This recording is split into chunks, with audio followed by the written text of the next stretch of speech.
حتیٰ کہ اکال یا عقیل کے دروازے کے پاس رکھ دی گئی۔ میں اس کا وصف بیان کرنے لگا اور میں اس کی طرف دیکھ رہا تھا۔ یہ حدیث میں بیان کیا گیا ہے۔ شاید یہ بیت المقدس کا کوئی high tech multi dimensional hologram تھا جو آپ صلی اللہ علیہ وآلہ وسلم کے سامنے رکھ دیا گیا، جسے دیکھ دیکھ کر آپ نے بیت المقدس کی تفاصیل بتائی ہوں گی۔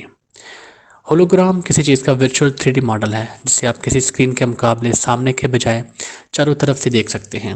ہولوگرام پر کامیابی سے تجربات جاری ہیں۔ ہولوگرام آپ کو اسٹار وار مووی میں دیکھ کر اندازہ لگا سکتے ہیں یہ کیا ہوتا ہے۔ تیسرا نمبر، واقعہ معراج ہی کے دوران آسمان کی بلندیوں سے حضرت محمد صلی اللہ علیہ وآلہ وسلم کو 4 نہریں نظر آئیں، جن میں سے 2 کے متعلق انہیں بتایا گیا کہ یہ دریائے نیل و فرات ہیں۔ یہ صحیح بخاری کی حدیث 3887 میں ہے۔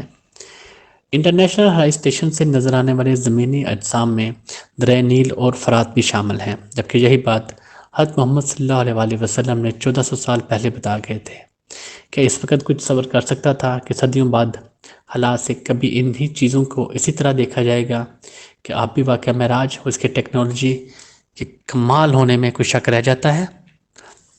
4 نمبر، قیامت کے دن جہاں اگلے پچھلے اربوں خربوں انسان ایک ہی میدان میں جمع ہوں گے، وہاں کے لیے کہا گیا ہے کہ جہنم کو گناہ گاروں کے سامنے لایا جائے گا، اور وہ دن ہوگا جب ہم جہنم کو کافروں کے سامنے لائیں گے۔ القرآن سورۃ الکہف۔ یہ کیسے ممکن ہوگا جبکہ حدیث کے مطابق اس کی تپش 500 سال دور سے محسوس کی جا سکے گی، یعنی کہ جہنم شاید سورج سے کہیں زیادہ گرم اور بڑی ہوگی، جب بھی اس کی تپش اتنا دور سے محسوس کی جا سکے گی۔ شاید قیامت کے دن بھی کوئی ملٹی ڈائمینشنل ہولوگرام ہوگا یا ملین گیگا بائٹ سپیڈ کے ساتھ کوئی بہت بڑی سکرین، جس پر جہنمیوں کو جہنم میں جانے سے پہلے میدان حشر میں ہی جہنم دکھا دی جائے گی۔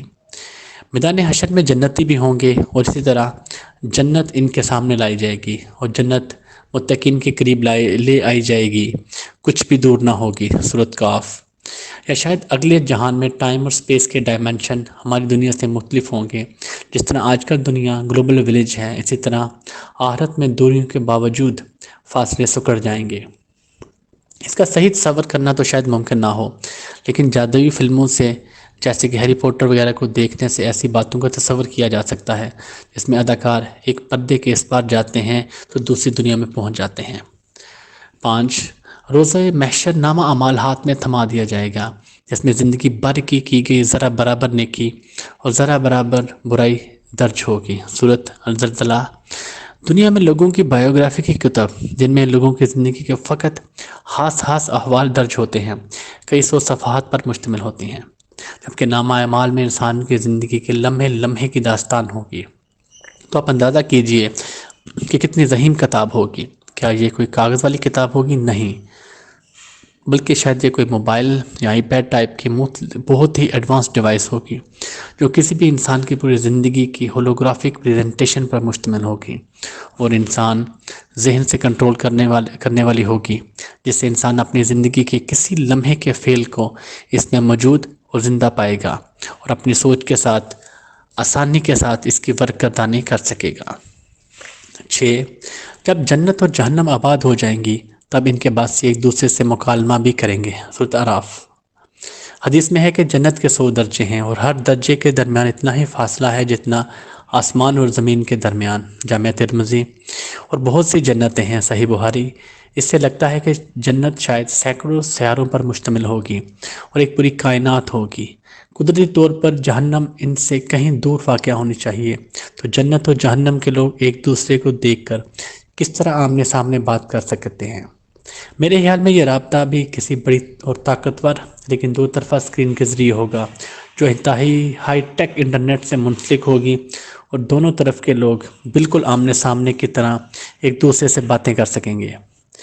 نمبر 7، جنتیوں کو محلات اور سلطنتیں یا جاگیریں عطا ہوں گی۔